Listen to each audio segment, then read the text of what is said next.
The Magical Journey of Clara and Bruno Chapter 1. A mysterious discovery. It was a sunny afternoon in the small town of San Esteban.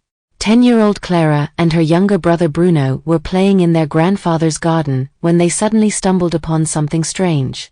Under an old apple tree at the edge of the garden, something glittered in the sunlight. Bruno, curious as always, began to dig. Clara, look what I found!" as he shouted excitedly, holding up an ornate golden medallion. It was old and intricately crafted, with mysterious symbols and a small keyhole in the center. Clara carefully took the medallion. It looks like something out of a storybook," she said thoughtfully. Maybe we should ask Grandpa." Their grandfather, a wise and kind man, had many stories from his youth, and the children loved listening to them. They ran into the house and found him in his study, engrossed in an old book. Grandpa, look what we found!" They shouted in unison, holding out the medallion to him. He put on his glasses and examined it closely. This is interesting," he murmured. This medallion belonged to my grandmother. She always told me it had magical powers." The children's eyes widened with excitement. Magical powers?" Bruno asked incredulously. Yes," their grandfather confirmed.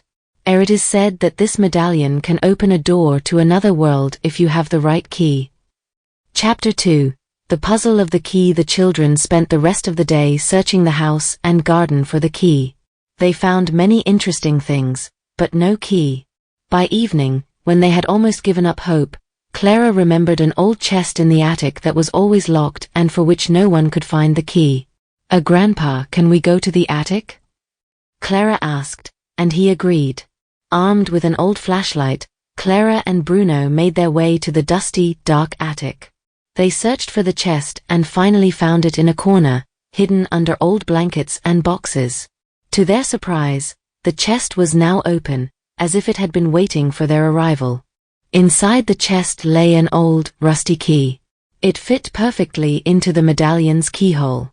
When Clara turned the key, the medallion began to glow and a soft, magical light filled the room. Chapter 3. The Door to Another World. Suddenly, a large wooden door appeared before them, leading to nowhere. The children exchanged a nervous glance, but their curiosity was stronger than their fear. They held hands and stepped through the door.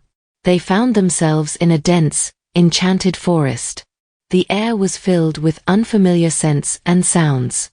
In front of them lay a narrow path that led deeper into the forest. This is amazing!" Bruno exclaimed. We have to find out where this path leads." They followed the path and soon encountered a talking squirrel named Nilo. Nilo told them that they had arrived in the magical land of Fantasia, a place full of wonders and adventures, but also dangers. Nilo, can you help us find our way back home?" Clara asked. Of course," Nilo replied. But first you must complete a task. The evil sorcerer Malakar has stolen the heart of Fantasia and plunged the land into darkness. Only true heroes can retrieve the heart and restore balance." Chapter 4. The journey begins. Determined to find the heart of Fantasia, Clara, Bruno, and Nilo set off on their journey. Their quest led them through dense forests, over high mountains, and through deep valleys. They encountered friendly fairies, wise old trees, and brave knights who helped them and gave them clues. Along the way, Clara discovered that she had a special gift. She could talk to animals. Bruno found that he could communicate with plants and make them grow. These abilities helped them overcome many obstacles. One day, they reached the cave of the evil sorcerer Malakar. The cave was dark and eerie, and an icy chill permeated the air. Be careful," Nilo warned. Malakar is very powerful and will do anything to keep the heart of Fantasia." Chapter 5. The Battle Against Malakar. The children entered the cave and soon confronted the fearsome sorcerer. Malakar was a huge, menacing man with glowing red eyes and a sinister laugh. I've been expecting you," he said in a thunderous voice. You think you can defeat me? The heart of Fantasia is mine." Clara and Bruno knew they had to work together to defeat Malakar. With their newfound abilities and the courage they had gathered on their journey, they faced him. Clara spoke to the animals in the cave, who came to their aid, while Bruno manipulated the plants to bind and restrain Malakar. Together, they managed to free the heart of Fantasia and defeat the evil sorcerer. Chapter 6. The return home. When the heart of Fantasia was restored to its place, the land transformed immediately. The darkness disappeared and a brilliant light filled the surroundings.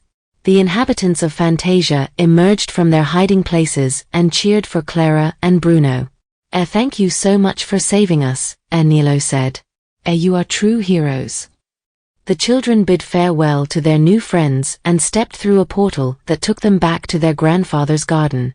The medallion had fulfilled its magical purpose and fell into their hands as a simple golden pendant. Chapter 7. A New World. Back home, Clara and Bruno told their grandfather about their adventure.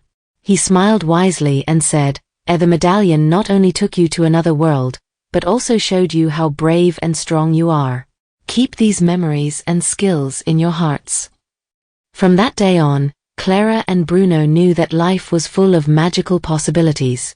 They kept the medallion as a reminder of their adventure and told their story over and over to inspire and encourage others to believe in the impossible.